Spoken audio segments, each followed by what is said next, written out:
Welcome everybody back to 357 Sex in the City podcast. I am sitting at the podcast table with Ty and Luke once again, the boys who made everything happen at the 357 Gay Sauna in Sydney, arguably the largest sauna in Australia.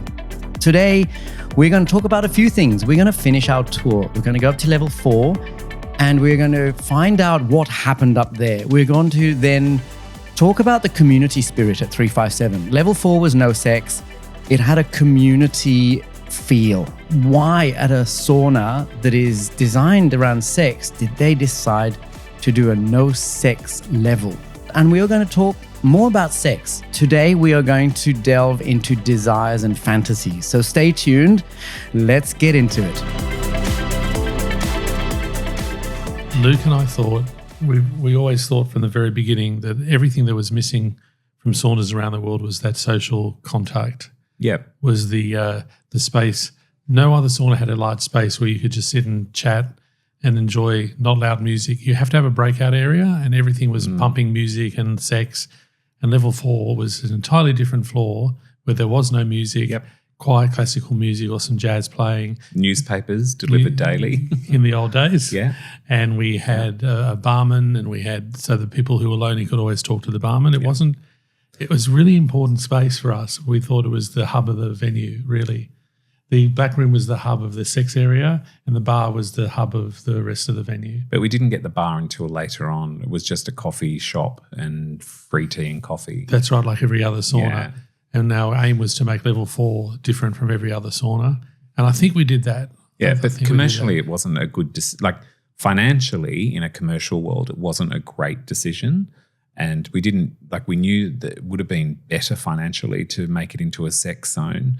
But it wasn't about the money. It was about what Ty just said. It was about the community and about a place where you could have a breakout. And every other sauna has the bar and the coffee shop off the office, so you don't have to worry about more staff. Correct, you don't have to worry about staffing levels or anything, because everything just runs from the one central hub of the office. But we had to have a separate staff member on 4 to run the floor. So that's right. And we had a cinema there playing ordinary movies.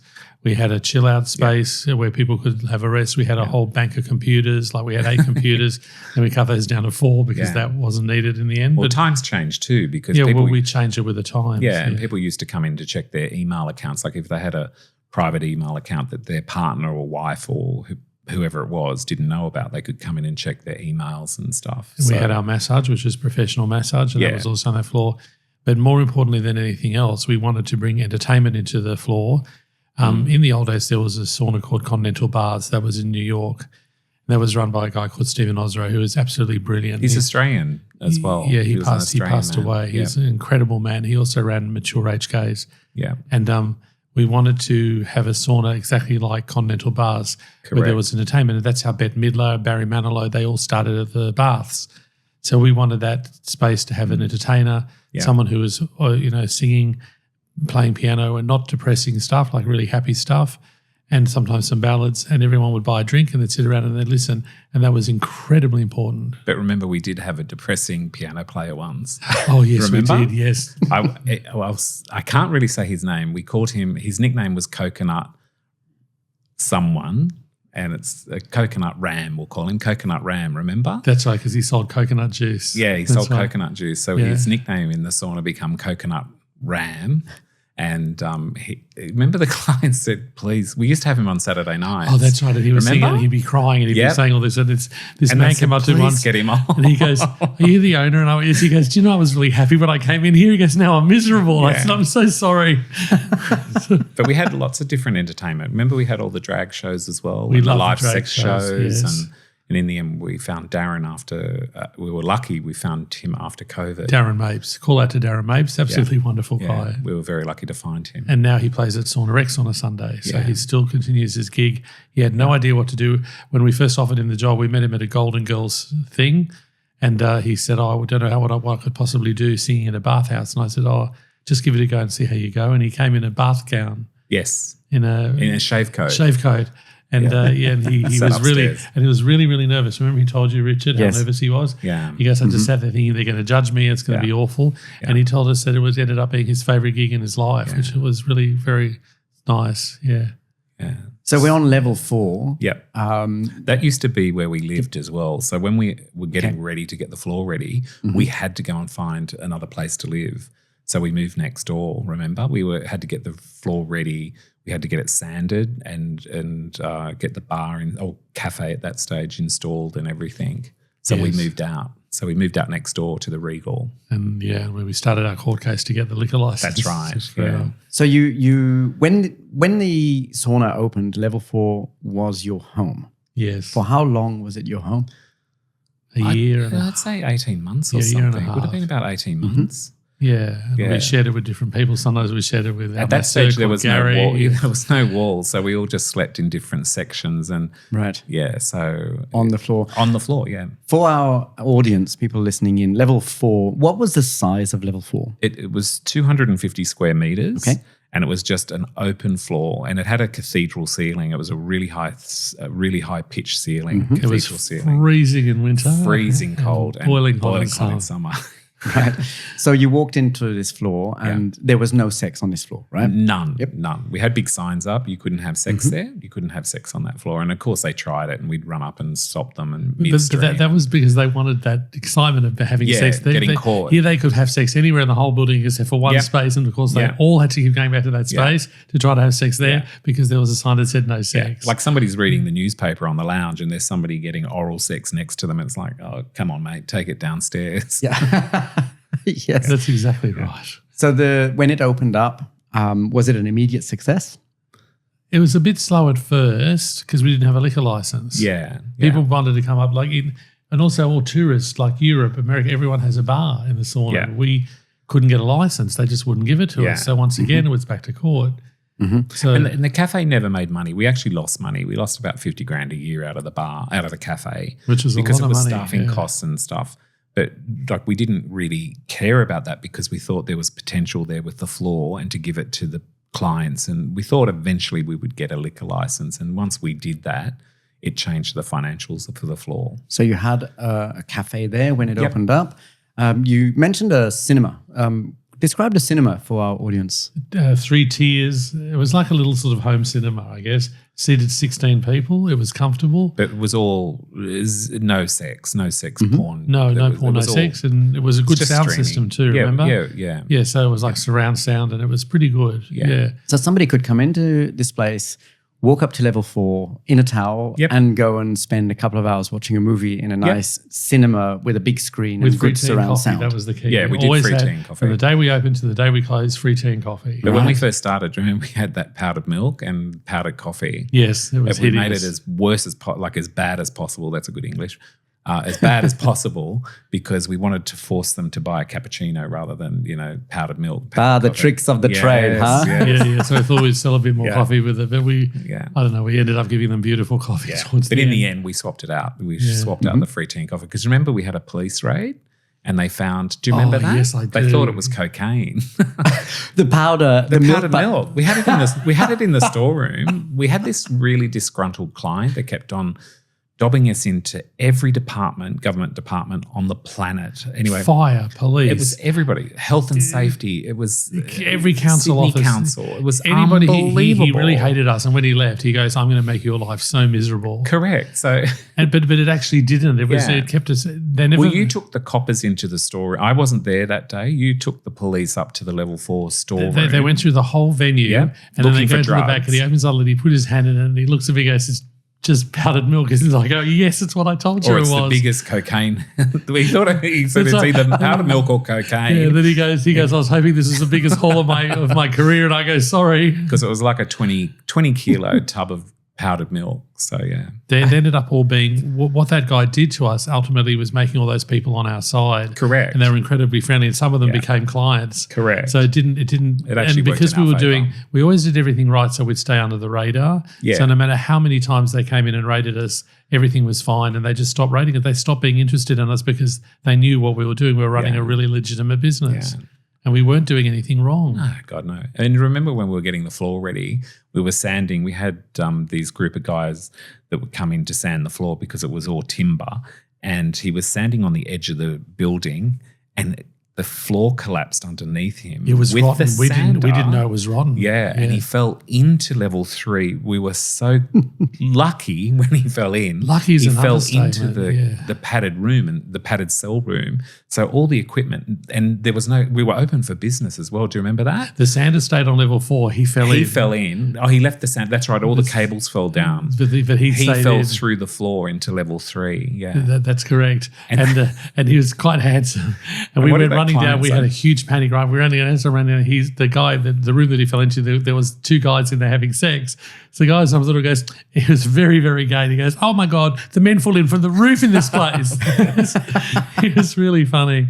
So, and the sander guy just went back up to level 4. Yeah, finished off sanding. Continued on the sand. That could have been a disaster. Absolutely. Yeah. What a great story. We're still on level 4, giving our audience a bit of an idea of what it is. So it's quite a big space. You've got a cinema. You mentioned some computers. So you offered a free internet cafe? Is that Yes. They had 8 different terminals. Yeah, we started with... and the TV. We also had the TV. Yeah, we had a TV area Huge, as well. large TV area. Yeah. But we had the 8 free PCs. And at the time it was busy because, people... sort of use that rather than their phone a lot as well because it was back, 20 odd years ago. This was 2001 or 2002, so smartphones smartphones weren't not around. They weren't weren't. So PCs were still... And there was those sort of gaydar and things that don't exist. Friday. There was also Manhunt. Friday. Friday. Yeah. And So they'd all be up there. They'd all be up there on those things going, where are you? I'm at the sauna and all that's this right. stuff. Yeah. So and eventually as time changed, we sort of dropped it back to 4 and then we could have actually got rid of them, but we just thought we won't do that until... Because there were still some men older than me or my age that wanted to do different things on the computer. Well, they even played games as well. Yeah, they played a lot of games. Yeah. So we didn't want to just remove that ultimate. So we to make more space, we removed 4. Yeah. But we also had a large TV lounge where you catch up on the news. It was just live TV. Yeah. And then the STI testing kit started there as well. About that. Yeah. So that was where you'd scan in and you'd self-test.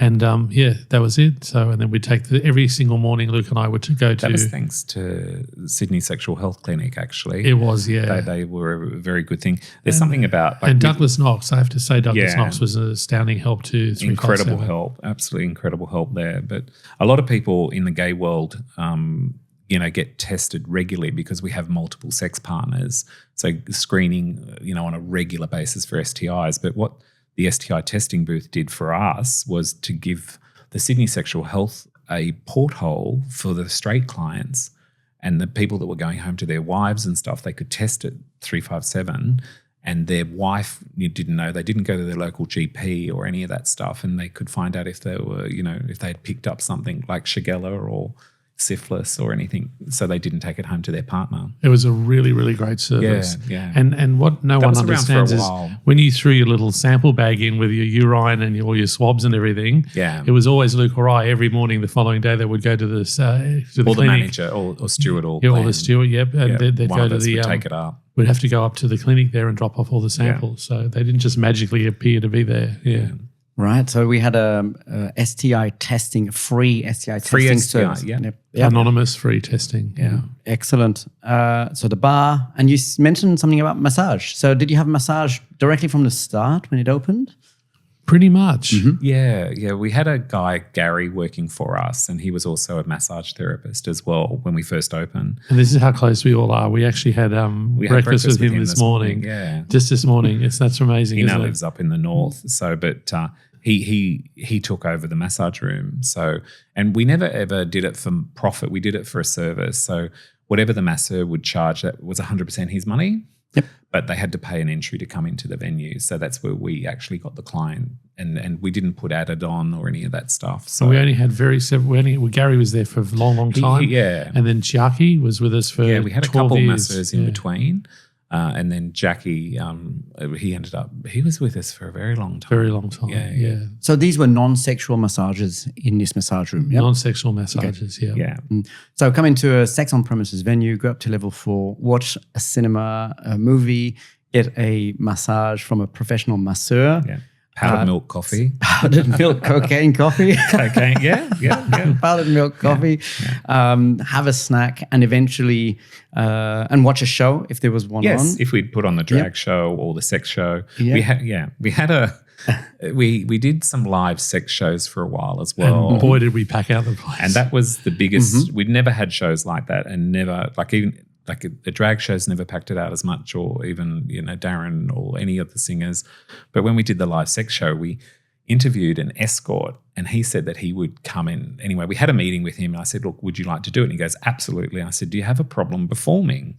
And he goes, "Not at all." He goes, "I can perform in front of people, not a problem." He was a big muscle guy. I won't mention his name. Anyway. Although he wouldn't mind, but we won't. Yeah. Anyway, and he was well endowed as well. Anyway, so he got another person to come in, and he was the top. The muscle guy was the top. Anyway, when he walked, they walked in to get ready, and they were getting ready in the room next to the stage. And I put my head in, and he was, getting ready, and he goes, "Look, how many people are out there?" And I said, "Oh, probably about 150. And he just freaked. He absolutely freaked. And there was actually even more than 150. Yeah. And we're all, people are just standing around having a drink, waiting for him to come out on stage. And he goes, "I don't think I can do it." And I said, "What?" I said, "I've got all these people." Anyway, he goes, No, I'll be okay. So he comes out onto stage to start the show. We have the music going. And the next minute he has a problem. He can't get it up in front of all these people. So they just walked off stage. They just walked off and left the stage.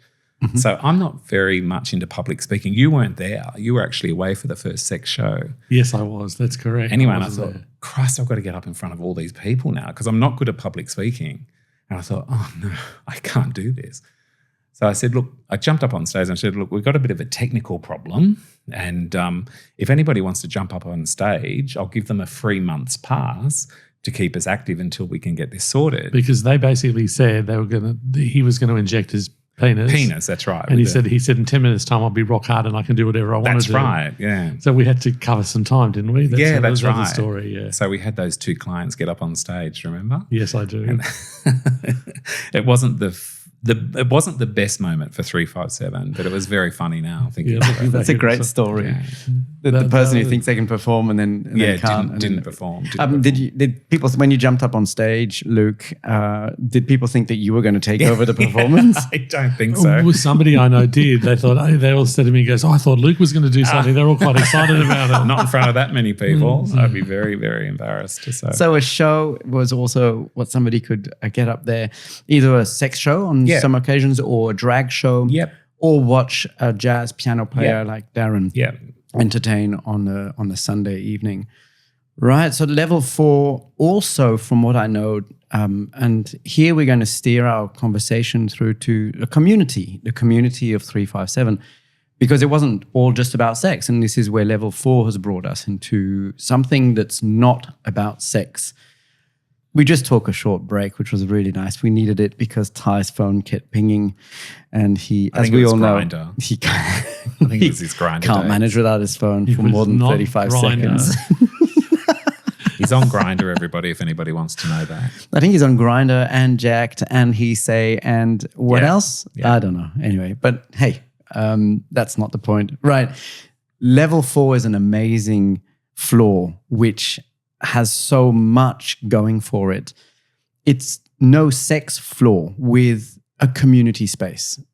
357 wasn't just about sex. It was also about people getting together and people who maybe did not have a family or many friends who could go to 357, not necessarily just for sex, but go up to level 4 and get an experience, get some time out from the other world into 357.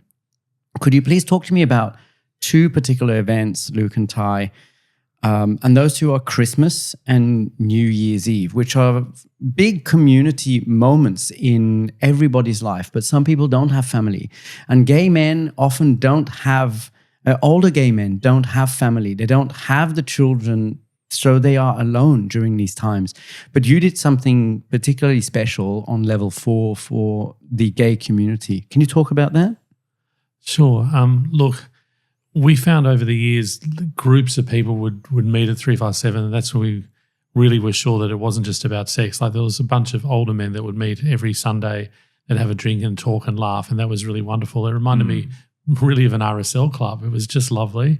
And then we'd have groups of different nationalities that would get together and they'd speak their own language and they'd talk and get together, and these groups grew larger and larger and larger.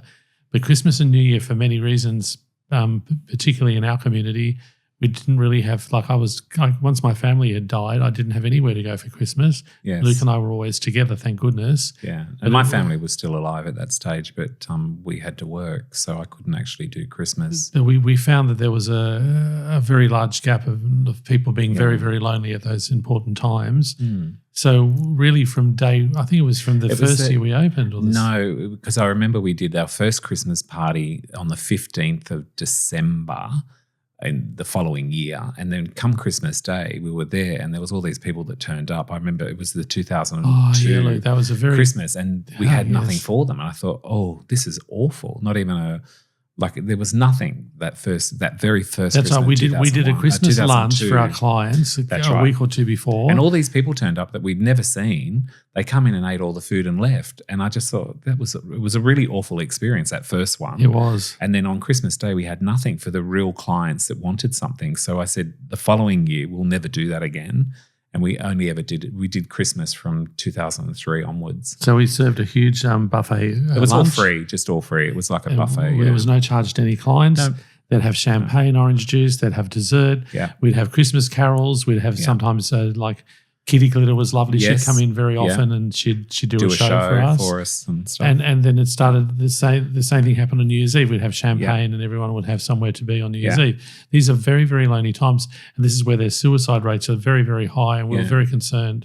But also a lot of our clients were also students as well, and they got stuck in Sydney because they couldn't fly home because of the cost of airfares and to see their family and visas and stuff. So a lot of people just were lonely on those days, and they couldn't get to be with their families. And so Luke and I were lonely. We actually wanted to be with our staff and with our clients on those days. It was the most humbling day of the year for me, Christmas, and it was one of my most special days of the calendar. Yeah, and every year we got it better and better and better. Yeah, the last 10 years was amazing. Yeah. So I used to make when we first started, I used to make all the pavlovas and stuff the night before and stuff, but we sort of started to outsource it to make it easier, and we got it all bought in. So towards the end. Yeah, I really love those times too. It was my most humbling. Yeah, and having retired now, having our first Christmas was very bizarre. But I do remember a funny story because it was a free buffet, and we had the whole buffet set up. You couldn't eat the amount of food we catered for. It was unbelievable. And this poor guy had a plate full of food and had 4 chicken wings, 4 chicken legs. Do you remember that? And then on his other hand, he had the 4 chicken legs between his fingers. Between his fingers. I walked up and I said, mate, it's going to be here for a couple of hours. Don't stress. You can come back as much as you want. He was trying to eat the chicken. He was trying to eat the chicken, and anyway. That was very nice, actually. I really did love that. Yeah. So Christmas Day, you had a big buffet. Yep. Lunch. With all you could eat. After 20 years, everyone knew it. Everyone knew. Yeah. They all knew they could come to us for Christmas. And we ended up doing, every Christmas was almost exactly the same. We do 220 people in that time. And we knew, and sometimes there'd be 50 for lunch, sometimes there'd be 80 for lunch. We always catered for 100 for lunch. So that was our catering point. No extra cost. People would pay for the entry. Zero, that was and the food and the drinks were there. Yep. And the same with New Year's Eve. Yes, yeah.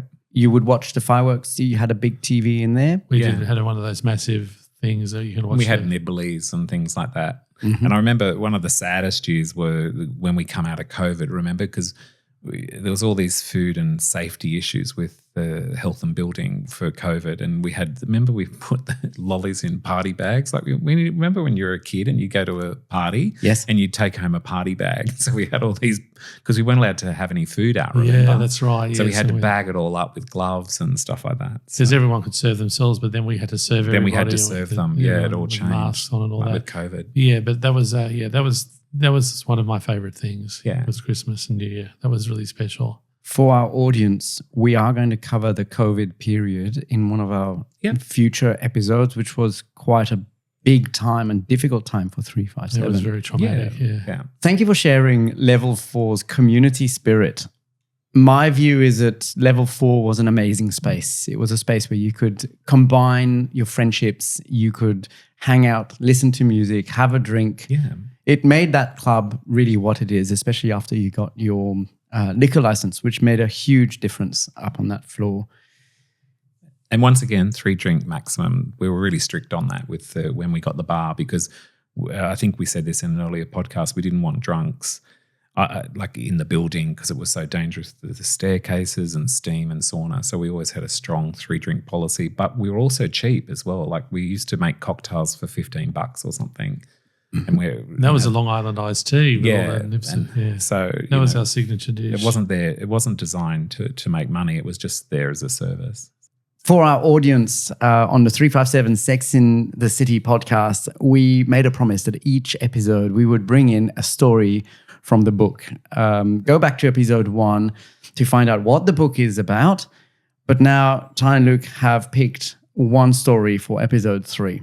Over to you, Ty. You're finding it's very hard to pick the stories, aren't you, Luke? Because there's just so it's endless. many of them. It's just endless. Every day there was something different. So I'll talk about the one that stuck in my mind, because every time we get sued, they're the ones that stick in my mind more than all the others. Right, Do you find that as well? We weren't sued very often, but the few times we were. The few times you were sued, So we had a guy come in. Let me paint the picture. In the dry sauna, there seats about 16 people, has a red light, has an open sauna coal box, which you can't, of course, cover up. Otherwise, it would be burning. And it had a very big warning sign above it, warning hot coals. And the reason we had a camera above it was because people would piss on the sauna coals, which was infuriating. It was disgusting. And what was what was equally as bad was they'd drop their condoms on them.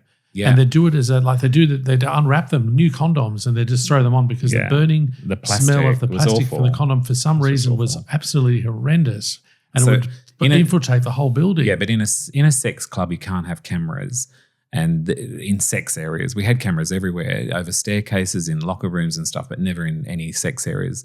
But we had one camera situated just above the hot coals in the entry door, so we could work out who was doing those type of acts inside the and the big sign said "piss on sauna coals equals lifetime ban." Yeah, and it was in big letters, and it was right above the light. It was right in front of the sauna coals, and still they'd look around, and then they'd start to piss on the sauna. This coals. is not an issue that happens only in gay saunas. This is something that happens in straight saunas. Oh, right. Yeah, yes. Right. This is a known thing around saunas. Why do you have to piss on it?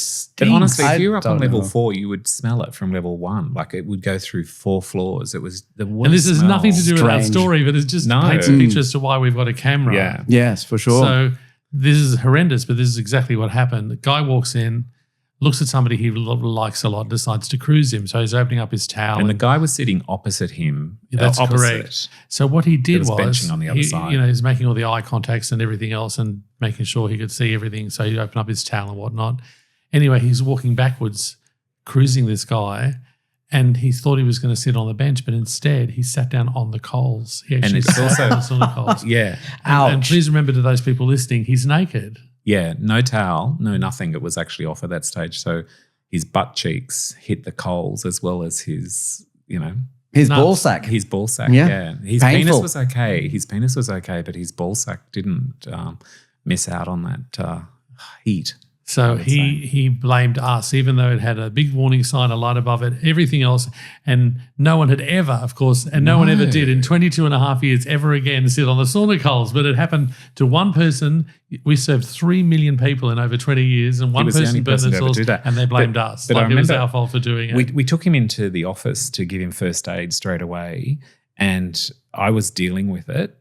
And I'll never forget, like when he dropped his towel at that stage, his ass looked like the skin was just peeling off like a... But just keep in mind, it's a small wound. It was small. It was small. It was one buttock and his testicle.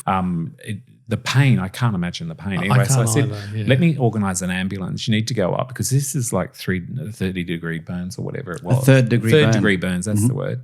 Anyway, and he refused, point blank refused. I don't know why he refused. I tried to get him an ambo. And anyway, I said, well, let me take you up to St. Vincent's. No, I'm not going to the hospital. So we took down his details and that was it. And until we got a letter And a couple of weeks later, we were getting sued from him. From the burns, and he was after all sorts of things. Yeah. And I said to my lawyer, I said, I'm not paying a cent. I said, this is ridiculous. Yeah. And I went, I'm just not taking responsibility for it. So we took him to court, or he took us to court. And when we got there, all we did was hand over a disc without saying a single word. And on that disc was a photo of him doing everything that he was doing. You had a video or photo? Yes. A video of him. We were lucky because we had the CCTV footage. And him, everything that he was doing, which was prior to the incident. Which would have been, even for me, embarrassing, right? Mm-hmm. And within 5 minutes, the lawyer comes in and goes, there'll be nothing further about this, thanks. We withdraw our complaint. I went, thank you so much. Have a lovely day. So he was known in the running book as the Muffin Man because he burnt his muffin. That's what our lawyer. That's right. Our lawyer was very very straight and very rough. Muffin Man. So he used to, every time we'd have a case, he'd call it something stupid, and he goes, if you don't mind, boys, this one will be the burnt muffin man. I went, yeah, whatever. So that was it. That was a burnt muffin man. So you got some lawsuits throughout your 20 or so years of running 357. We might go through a few more of those in other episodes. Sure. It sounds like it was quite a tedious time where if you're getting sued. So I think it's different now. I do actually think like it's much harder to run any type of venue now. Mm-hmm. We were lucky at the start, like being sued. It sort of didn't happen until towards the end of it. Except for Muffin Man, he was at the start. More in the middle a bit. And also we had our rules were on the door, like massive rules. Very strict rules. You enter under these conditions, it's dark, it's slippery. Yeah.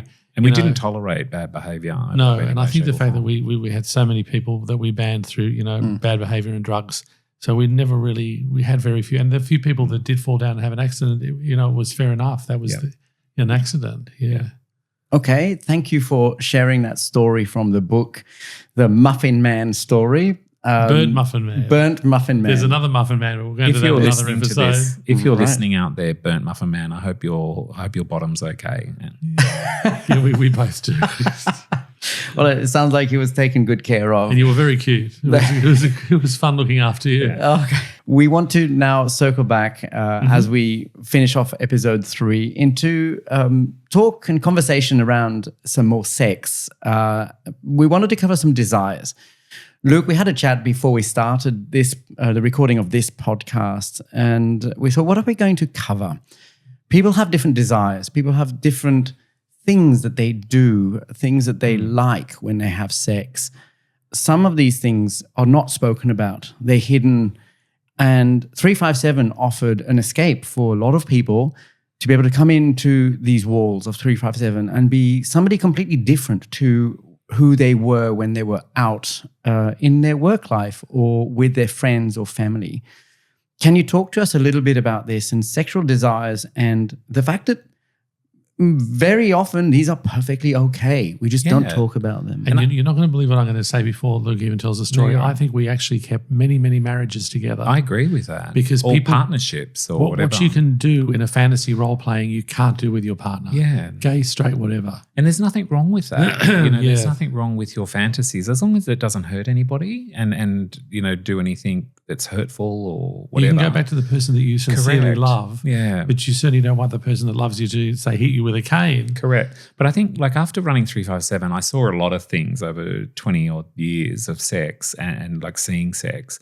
And what I learnt in my journey owning that sex venue was it's okay to have sexual desires and it's okay to live them out as long as you don't hurt anybody. And like I remember this one client we had, he was a really big, muscly man, covered in tattoos, hairy, and like he actually looked quite scary when he used to turn up at the door. And he was a truck driver. And he'd actually park the truck on Sussex Street. Yeah, we'd see it on the cameras. He liked it when it was quiet, not when it was busy. And he would come in and he'd been in his, the footy shorts and the trucky outfit, the T-shirt, the singlet T-shirt. Quite butch and manly. Really manly. If you saw him coming down the street, you'd probably cross to the other side because you think you'll bash your head in. And then he'd get dressed and he'd go upstairs and he'd put on a female teddy. And if, it's like a silk lingerie. It was high, so you could just see his crotch area. And he used to walk around the venue in a teddy covered in tats and hair. For people who don't understand, can you describe what teddy is? It's normally like a female nightgown, probably. Okay. and it would have, the cups for the breast, and he filled it perfectly well with his big hairy breasts. And he just walked around with that. And it had a very thin. I suppose like a lingerie. It was lingerie. Yeah, it was like a lingerie probably. Yeah, a female. And also sometimes he'd put on only lipstick and he'd blow kisses at people as they're walking past him. Yeah, yeah. And he did very well at the venue. He was actually, I don't know sexually what he did inside a room, but he always sort of popular. He was very popular. And it goes back to your desires. It doesn't matter what it is. We had another client that used to come in. I think he had a very high profile job, something in the government. And we never really saw him after COVID, but he used to come in, and he was one of my favorite clients at the stage. And he would, instead of putting the towel on him, like around his crotch area. Around your waist, Around right? your waist, yeah. He would put it on his head as a turban, and he'd tuck his dick underneath between his two legs and walk around mincing around. It was the funniest thing I've ever seen. And he was lovely to everybody. Yeah, but he had a very corporate job. Like he used to come, turn up in an Armani suit and get changed and then become this gayest person on the planet. And Luke, he actually spoke to me. Don't know if he ever spoke to you. He No, I never spoke to him, really. But he needed to relax. This was the only place he could absolutely relax and just be totally crazy. He'd come in generally on a Friday night. Do you remember that? Because he'd finish work on a Friday. Correct. From being the important guy, and he'd go and just be like an idiot. Yeah. He was an absolute idiot. But and he just loved doing lovely it. in every angle. But yeah, he was really special. Yeah. And I think it's important that whatever your sexual desires are, it's okay. It's okay. And I think that's a big problem that we have, that we don't talk about them. And this is what excites me. Everybody's different sexually. And we're so lucky as gay men that we can do all of these things. Well, in a safe get all those space things as well. out in a safe space and just go back to your life, to your partner, to your job. Correct. And you've done what you wanted to do, and you might want to do it for another 4 weeks, then you start thinking about it again, and you go back and you do it again. That's exactly right, yeah. Thank you for sharing that. I remember that client.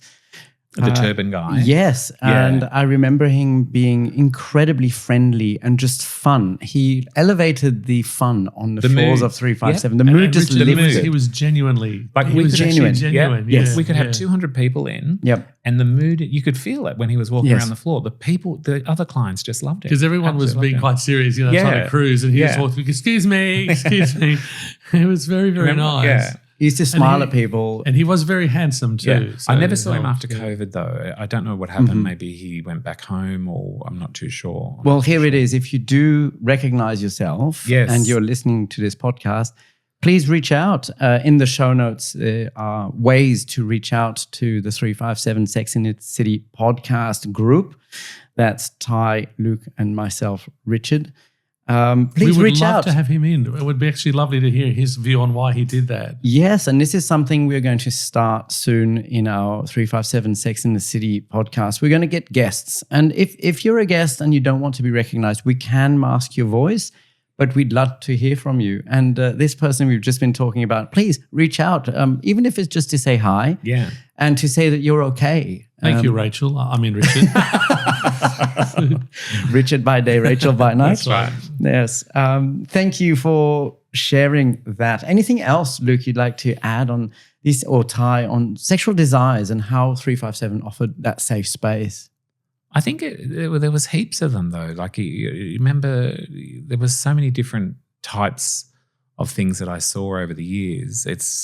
I don't know if we have to revisit that in a separate podcast, all the different types of clients. Maybe we have to do that. Yeah, maybe. Because it was so many unique. different fetishes. Yeah, because I remember, like, I just thought it was just people are into sugar sex or hard sex, but there's a lot of other different types of angles out there that people are into. And I think it's okay. Leading people around by a leash. Correct. Or anonymous sex. There's that BDSM that was another side, thing. and then there's the feminine side, and then there's the... Yeah, like sometimes, you'd see a client with totally anonymous sex just leaving the door open. They didn't care who they had sex with. They were in a position to receive, and that was it. They didn't care how many people come into that room, and they just left the door open. And that's great. If that's what floats your boat, that's fantastic. We don't realize just how many different sexual fantasies there are out there. And you could be sitting around a table and somebody's sitting on the next table having a beautiful dinner. And that person has some sexual fantasies that you just wouldn't imagine. And we don't talk about it. It is taboo. You can't share it. Correct. other than coming into 357 and being able to be yourselves. Correct. And I think this was the point of this podcast, is that we're going to talk about it. We're going to say that these things happen. Yeah. They're real. Yeah. And if you have those fantasies, if this is you're listening to this, wherever you are, you can say, hey, it's okay. It is okay. You can go to these places and you can be yourself. Correct. And I remember one of the fantasies that actually created was one of the sex rooms we had. We had this one client and we couldn't find him. He was into voyeurism and he kept on inside the cubicles where the sex happens, the cubicle walls never went to the ceiling, so there was a gap.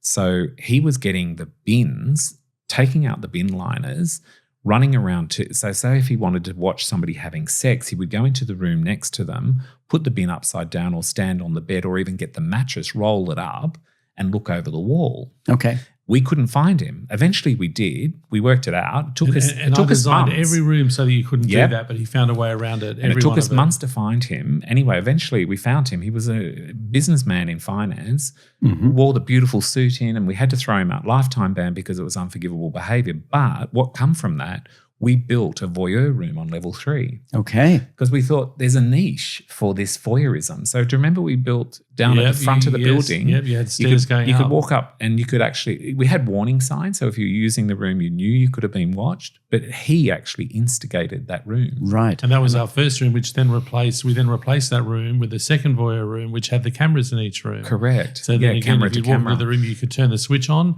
If you wanted to get watched, you could sit in another room and watch. Yeah. So that was. So his fetish led into this world of like, well, there's a market here. You know, let's cover that. And another thing that 357 did was take that off the streets and in areas where you spoke about in episode 1, where this was happening down at Town Hall. That's right. So 357 brought it into a safe space where somebody could live their fantasy, Live their desire. whether they wanted to watch it or if they wanted to be watched. That's right. Yeah. And the message here is that that's okay. If that's you, find a safe space to do that. That's exactly right. And there's nothing wrong with it. As long as it stays, like you said, you're safe and you're not putting anyone in danger and that it's legal. Yeah, that's right. Yeah. Thank you so much, Ty and Luke, for talking about your venue, talking about community, finishing that tour of level 4. Now everybody understands what the floors were at 357 from entry all the way up to level 4. We spoke about community and the Christmas and New Year's Eve parties that you put on for people so that they felt together, that they had a community. We're going to continue talking about community in our future episodes and things that 357 did for people who had nowhere to go. We will cover this in future episodes. We also talked about sexual desires and fantasies, the fact that it's nice to have them and it's okay. And it's a shame that we just don't seem to be able to talk about these in our culture. It's taboo, and we think that possibly it shouldn't be. We should be able to express ourselves with these things. Thank you, Ty and Luke. We are wrapping up episode 3. You're going to hear from us again in episode 4, where we are going to cover more stories from that book. We're going to talk more about sex, and we are going to cover more things that happened in 357. Stories, community, and conversations around sex. You'll hear from us very soon in our next episode.